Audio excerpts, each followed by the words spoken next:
नमस्कार, आप नेशन भारत के साथ मैं हूं राकेश। घर के बाहर कोरोना है, बाहर मत निकलिएगा, यही आपने सुना है ना। जी हाँ, पिछले 6 महीने से आप यही सुन रहे हैं और आज भी सुनते आ रहे हैं कि घर के बाहर कोरोना है, बाहर मत निकलिए, सार्वजनिक स्थानों पर मत जाइए, मास्क लगाइए, सैनिटाइजर यूज कीजिए, 2 गज की दूरी रखिए। ये तमाम बातों को सुनते सुनते हमारे कान थक गए हैं और हमारे नाक भी अब तरस रहे हैं कि कब शुद्ध हवा हमारे नाकों के अंदर जाएगी। बात करें अगर बिहार विधानसभा चुनाव की, तो यहाँ पर आपको ये बताते चले कि कोरोना का खात्मा हो चुका है। जी हाँ, ये हम सब के लिए अच्छी खबर है। जिस तरह से नेता भीड़ जुटा रहे हैं, जिस तरह से सैकड़ों की संख्या में, हजारों की संख्या में लोग एक साथ हुजूम लोगों का उमड़ पड़ा है नेताओं के सामने, इससे तो यही अंदाज़ा लगा सकते हैं कि हाँ, बिहार में कोरोना है ही नहीं, बल्कि कभी था ही नहीं। अगर होता तो इस तरह की भीड़ शायद ये अनपढ़ नेता नहीं लगाते। जी हाँ, अगर हम बात करें बिहार में नेता प्रतिपक्ष और बिहार के पूर्व उप मुख्यमंत्री लालू के छोटे लाल तेजस्वी यादव की, तो जमकर वो चुनावी सभा आयोजित कर रहे हैं और उनके चुनावी सभा को जिस तरह से संबोधित कर रहे हैं और जिस तरह से हजारों की तादाद में लोग वहां पर एक साथ खड़े हैं, सुन रहे हैं, सोशल डिस्टेंस की धज्जियां तो उड़ रही है। और इस तरह से अगर वाकई में भीड़ एक साथ रहे तो वाकई में तेजस्वी यादव जी, आप 10 लाख युवाओं को नौकरी तो नहीं दे पाएंगे, लेकिन 10 लाख लोगों को एक साथ आप जरूर मार देंगे। कुछ और आपको हम कहें, ये तस्वीरें देखिए, ये तस्वीर बिहार विधानसभा चुनाव के पहले तेजस्वी यादव अपने चुनावी सभा का आयोजन कर रहे हैं, चुनावी संबोधन कर रहे हैं लोगों के बीच। न जाने उनके कितने समर्थक, किनके नेता, कितने कितने कार्यकर्ता उनके सामने खड़े हैं, फ़ोन से फ़ोटो खींच रहे हैं, वीडियो बना रहे हैं, मैसेज कर रहे हैं, एक दूसरे के साथ चिपक रहे हैं। और कितने गज की दूरी है, आप अंदाज़ा लगा सकते हैं कि ये लोग क्या कोरोना बम है?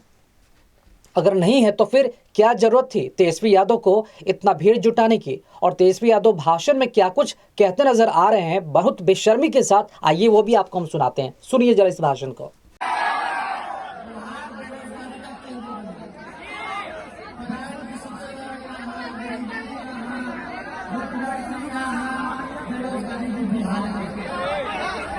हम ज्यादा नहीं कुछ कहेंगे, बस एक मिनट चाहते हैं आप लोगों से।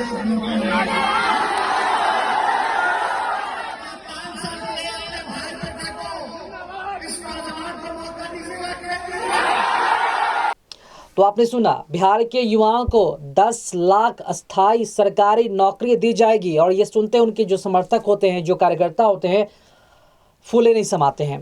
आइए नीतीश कुमार के उन चुनावी भाषण को भी आपको सुनाते हैं, एक छोटा सा क्लिप आप देखिए। आज इस चुनावी सभा की, अरे अब हो गया यार, अब ज्यादा मत बोलो और लोगों को सुनने दीजिए। आप 7-8 आदमी बोले जा रहे हैं लगातार, इसमें कोई फर्क है क्या? एनडीए में 4 दल है, चारों दल मिलकर के काम कर रहा है, इसलिए अब थोड़ा देर ध्यान से सुनिए।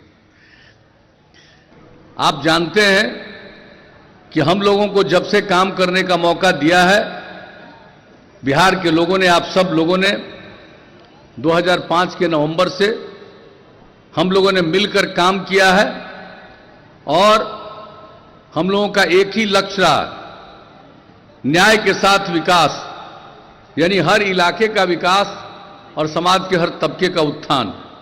हम लोगों ने किसी की उपेक्षा नहीं की, सबका साथ लिया है, सबका विकास किया है, सबको आगे बढ़ाने की कोशिश की है। हम लोगों ने किसी भी इलाके की उपेक्षा नहीं की है। तो इन नेताओं का हाल आपने ले लिया, जनता की कितने इन्हें फिक्र है और कोरोना के बाद किस तरह से ये लापरवाह दिख रहे हैं। एक सूबे के मुखिया हैं तो एक सूबे के पूर्व उप मुख्यमंत्री हैं। उनकी क्वालिफिकेशन की तो बात ही मत कीजिए, चले हैं 10 लाख नौकरी बांटने, लेकिन भीड़ देखने के बाद क्या आपको लगता है कि अगर ऐसे में संक्रमण का खतरा फैलता है तो फिर वो कहां तक जाएगा? आखिर इसकी जिम्मेदारी कौन लेगा? ऐसा नहीं कि सिर्फ पक्ष और विपक्ष के बीच ऐसा चल रहा है। चुनावी सभा बिहार में जितने भी छोटी मोटी पार्टियां हैं, कुकुरमुत्तों की तरह जो भी पार्टियां निकलकर सामने आई है, सब कोई चुनावी सभा रैली आयोजन कर रहा है, चाहे वो पर्चा दाखिल करने जा रहा हो या फिर एक छोटी से छोटी चुनावी सभा करने जा रहा हो। भीड़ इतनी ज़्यादा तादाद में है, इतनी तादाद में है कि प्रशासन के भी पसीने छूट रहे हैं और प्रशासन की तो चू तक नहीं निकलती। वो क्या कर सकते हैं? उनके हाथ तो बंधे हुए हैं और वो कुछ कर भी नहीं सकते हैं। वो सिर्फ और सिर्फ आम पब्लिक के साथ कर सकते हैं, उनके साथ मारपीट कर सकते हैं, गाली गलौज कर सकते हैं, उन्हें हिरासत में ले सकते हैं, उन्हें हथकड़ी लगा सकते हैं, उन्हें डंडे मार सकते हैं और उन्हें घर में बंद कर सकते हैं। ये सिर्फ और सिर्फ नेताओं के साथ ऐसा नहीं कर सकते हैं, क्योंकि नेताओं के सामने इनकी कोई बिसात नहीं। ये सिर्फ जुल्म ढा सकते हैं आम पब्लिक पर, कोरोना के नाम पर, लॉकडाउन के नाम पर, मास्क के नाम पर, सोशल डिस्टेंस के नाम पर। लेकिन जिस तरह से ये नेता लगातार कोरोना बीमारी फैला रहे हैं, जी हाँ, कोरोना बीमारी फैला रहे हैं। अगर ये बीमारी है तो ये फिर बीमारी फैला रहे हैं, अगर नहीं है तो फिर आखिर पर्व त्योहार पर रोक क्यों लगी, क्यों पूजा पंडाल नहीं बनाने की इजाज़त दी गई है। दरअसल कोरोना ने पर्व त्योहार को नहीं खाया, इन नेताओं ने खा लिया है।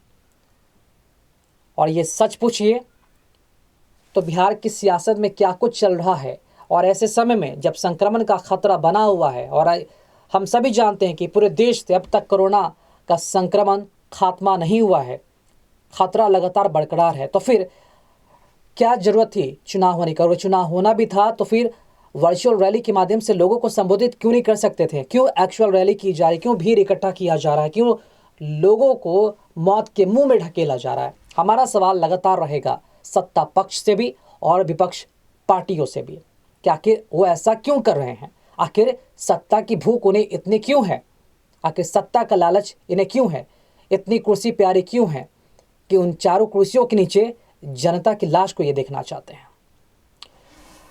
फिलहाल खबरों में अपडेट बने रहने के लिए आप देखते रहे नेशन भारत। साथ ही हमारे वीडियोस को लाइक करें, शेयर करें और हमारे यूट्यूब चैनल नेशन भारत को सब्सक्राइब करना ना भूलें।